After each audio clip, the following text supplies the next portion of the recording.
नमस्कार students, sectional and self balancing ledgers chapter का ये दूसरा वीडियो है आपके सामने। इस चैप्टर से संबंधित एक वीडियो मैंने आपसे पहले शेयर किया है जिसमें हमने ये जाना है कि सेक्शनल बैलेंसिंग लेजर क्या होता है और इसके अंदर किस तरह से एक लेजर को 3 डिफरेंट कैटेगरीज़ में या 3 डिफरेंट लेजर्स में बांटा जाता है। तो जो सेक्शनल बैलेंसिंग लेजर जो होता है उसके अंदर हम एक खाता बही को 3 खाता बहियों में बांट लेते हैं। पहली सेल्स लेजर, दूसरी परचेज लेजर और तीसरा जनरल लेजर। फिर उसके बाद ट्रायल बैलेंस बनाने के पर्पज़ से हम जनरल लेजर में 2 अलग अकाउंट्स ओपन करते हैं, total debtors account and total creditors account. तो इससे संबंधित जो क्रियाविधि है, जो प्रोसीजर है, वो मैंने आपसे लास्ट वीडियो में शेयर किया था। और टोटल डेटर्स अकाउंट और टोटल क्रेडिटर्स अकाउंट का जो फॉर्मेट है और जो चीज़ें इन दोनों में आती हैं वो मैंने आपको बताई थी। इसके अलावा हमने ये भी डिस्कस किया था कि कौन सी आइटम्स ऐसी हैं जो कि टोटल डेटर्स अकाउंट में नहीं आती हैं और टोटल क्रेडिटर्स अकाउंट में भी जो नहीं आती हैं। इस तरह की कुछ आइटम्स हमने दोनों अकाउंट्स के कॉन्टेक्स्ट में अलग अलग पढ़ी थी कल। तो आज हम इसमें एक न्यूमेरिकल क्वेश्चन की हेल्प से समझने की कोशिश करेंगे कि कैसे हम इसको न्यूमेरिकली सॉल्व करें, किस तरह से हम टोटल डेटर्स अकाउंट बनाते हैं और किस तरह से हम टोटल क्रेडिटर्स अकाउंट बनाते हैं।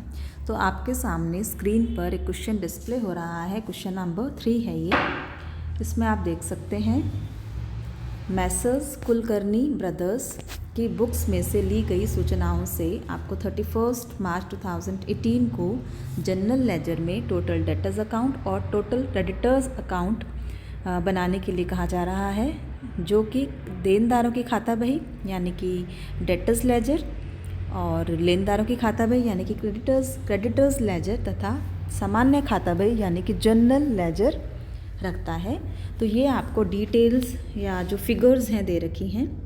डेटर्स का आपको ओपनिंग बैलेंस दे रखा है, क्रेडिटर्स का भी ओपनिंग बैलेंस दे रखा है। Then credit purchase, credit sales, returns दोनों तरह की, sales return, purchase return, cash received from customers, discount allowed to customers, cash paid to creditors, discount received, BR BP दोनों के dishonoured, bad debts written off, sundry charges debited to customers, allowances from creditors, transfer from debtors ledger. इतनी items की figures आपको दे रखी हैं, values आपको दे रखी हैं। इन फिगर्स की हेल्प से आपको टोटल डेटर्स अकाउंट मेंटेन करना है और टोटल क्रेडिटर्स अकाउंट मेंटेन करना है जनरल लेजर के अंदर। ठीक है, तो इसके हम फॉर्मेट जैसा कि पहले देख चुके हैं, तो बहुत आसानी से आप इस अकाउंट को बना सकते हैं, कतई मुश्किल नहीं है इसको बनाना। तो आप इसको देख सकते हैं। सॉल्यूशन आपके सामने स्क्रीन पर डिस्प्ले हो रहा है। तो सबसे पहले टोटल डेटर्स अकाउंट की मैं बात कर रही हूँ। तो जैसा कि हम जानते हैं कि देनदारों के खाते का ओपनिंग बैलेंस डेबिट होता है, तो आप इसमें क्या करेंगे, डेबिट की तरफ दिखा देंगे टू बैलेंस BD। और आप इसमें जो हमने फॉर्मेट देखा था पहले, उस फॉर्मेट के अनुसार भी आप इसमें चल सकते हैं। तो आप इसको बहुत ध्यान से देखते जाइए। To balance BD opening balance 91,500 है। देन आपको सेल्स दे रखी थी क्वेश्चन में। सेल्स यहाँ पर क्रेडिट सेल्स ही आती है, तो टू सेल्स क्रेडिट 91,500 हमारा ओपनिंग बैलेंस था और बिक्री कर दी उधार 45,400। इसके बाद आपको क्वेश्चन में एक रिटर्न इनवर्ड मतलब आवक वापसी यानी कि सेल्स रिटर्न, बिका हुआ माल वापस आ गया, बेचा था तो डेबिट में दिखाया था, वापस आएगा तो क्रेडिट में दिखाएंगे 800 का। Then cash received from debtors, by cash हो जाएगा 51,000।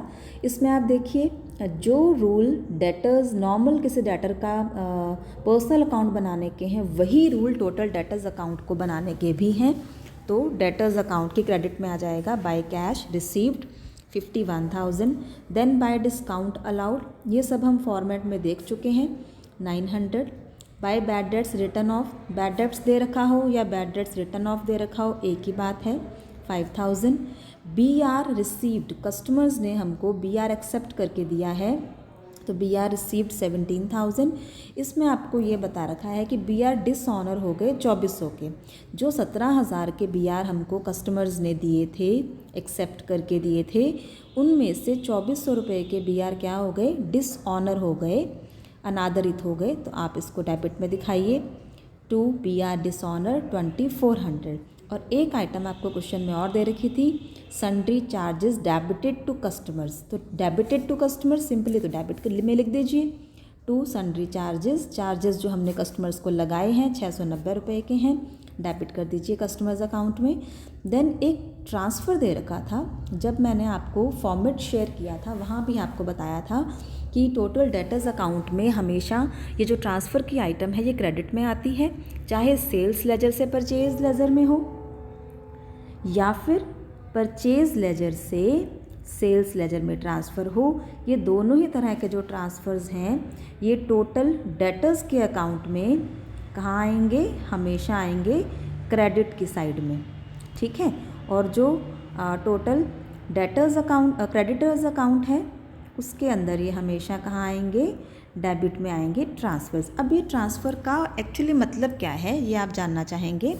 देखिए कई बार क्या होता है कि एक ही व्यक्ति हमारा डेटर भी हो सकता है और वही व्यक्ति हमारा क्रेडिटर भी हो सकता है। मतलब कि जो हमारा डेटर है वो हमारा सप्लायर भी हो सकता है। तो ऐसे में क्या होता है कि हमने मान लीजिए किसी को 1000 देने हैं और उससे 800 लेने हैं, तो हम क्या करते हैं, उसको काट करके बाकी का ट्रांजैक्शन का जो पेमेंट बनता है वो ले लेते हैं या दे देते हैं। मान लो 1000 लेने हैं और 800 देने हैं, तो क्या करेंगे, 1000 माइनस 800 200 ले लेंगे। तो इस तरह से हम क्या करते हैं, अमाउंट को काट लेते हैं। तो ये इसी प्रकार ट्रांसफ़र है। तो जब भी डेटर्स लेजर से क्रेडिटर लेजर में ट्रांसफ़र होगा या इसका उल्टा क्रेडिटर्स लेजर से डेटर्स लेजर में ट्रांसफ़र होगा, तो ये ट्रांसफ़र आपको हमेशा डेटर्स अकाउंट के क्रेडिट में दिखाना है। और ये ध्यान दीजिएगा, ये सेम अमाउंट आपकी यहाँ आएगी क्रेडिटर्स अकाउंट में डेबिट में टू ट्रांसफ़र, भले ही सेल्स लेजर से परचेज लेजर हो चाहे परचेज लेजर से सेल्स लेजर हो। ये दोनों ही तरह के ट्रांसफ़र का ट्रीटमेंट जो मैंने आपको अभी बताया है उसी तरह से किया जाएगा, टोटल डेटर्स अकाउंट के क्रेडिट में और टोटल क्रेडिटर्स अकाउंट के डेबिट में। तो इस तरह से आपका ये total debtors account almost complete हो गया है। तो आप डेबिट का योग लगा लीजिए और डेबिट के योग में से क्रेडिट की सारी आइटम्स को सब्ट्रैक्ट कर दीजिए, घटा दीजिए, then you will get 64,000 as balance. So by balance CD balancing figure 64,000। तो टोटल डेटर्स अकाउंट का ओपनिंग बैलेंस हमेशा डेबिट में होगा हमारे पास और क्लोजिंग बैलेंस इसका क्रेडिट में होगा। देन टोटल क्रेडिटर्स अकाउंट, इसका भी फॉर्मेट मैं आपको बता चुकी हूँ। क्रेडिटर्स अकाउंट का ओपनिंग बैलेंस हमेशा क्रेडिट में होता है बाय बैलेंस BD 1,09,800। देन इनसे परचेज़ की गई क्रेडिट परचेज़ के लिए बाय परचेजेस ब्रैकेट में लिख दीजिए क्रेडिट 41,000। देन रिटर्न आउटवर्ड्स, जावक वापसी यानी परचेज रिटर्न। क्वेश्चन में रिटर्न सेल्स रिटर्न या परचेज रिटर्न के स्थान पर रिटर्न इनवर्ड और रिटर्न आउटवर्ड टर्म्स को यूज़ किया गया है। सो वी शुड नो कि इसका मतलब क्या है। हालांकि आप पहले पढ़ चुके हैं फिर भी आप इसको ध्यान दीजिएगा। रिटर्न आउटवर्ड्स होती है परचेज रिटर्न 1200, ये आप डेबिट में दिखा दीजिए। Then cash paid to creditors 61,400, इनको हमने पैसे नगद भुगतान किया है। डिस्काउंट रिसीव हुआ है 1340 का।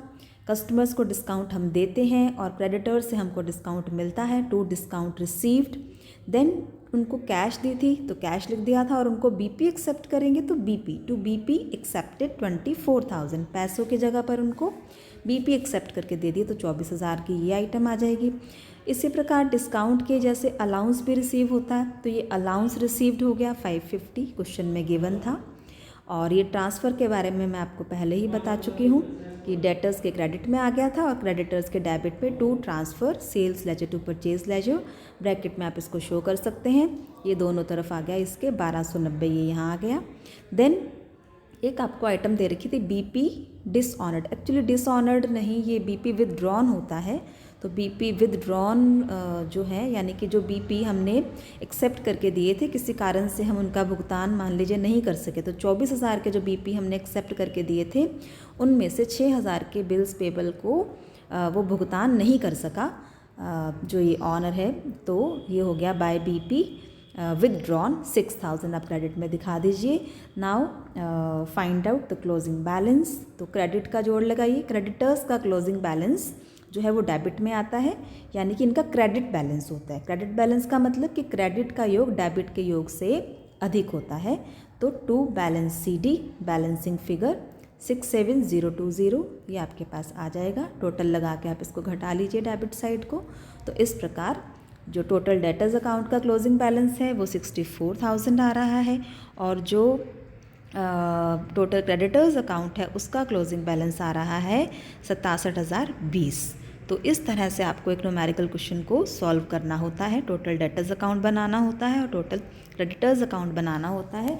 ये जनरल लेजर में है, इन जनरल लेजर, यहाँ पे हमको लिखना चाहिए था इन जनरल लेजर। ऊपर आपको हेडिंग में ही लिखना है पहले इन जनरल लेजर, क्योंकि जनरल लेजर में ही ये दो खाते हम बना रहे हैं। तो ये था आपका क्वेश्चन नंबर 3 का सॉल्यूशन। आपको जब मैंने क्वेश्चन शेयर किया है पहली स्लाइड में, तो इसमें आप देख सकते हैं कि क्वेश्चन नंबर 3 के साथ साथ क्वेश्चन नंबर 4 भी आ रहा है। तो इसको आप खुद से करके देखिएगा, सो दैट आपको प्रैक्टिस भी हो जाए, और आपको कोई डाउट होगा तो आप मुझसे पूछ भी पाएंगे आसानी से।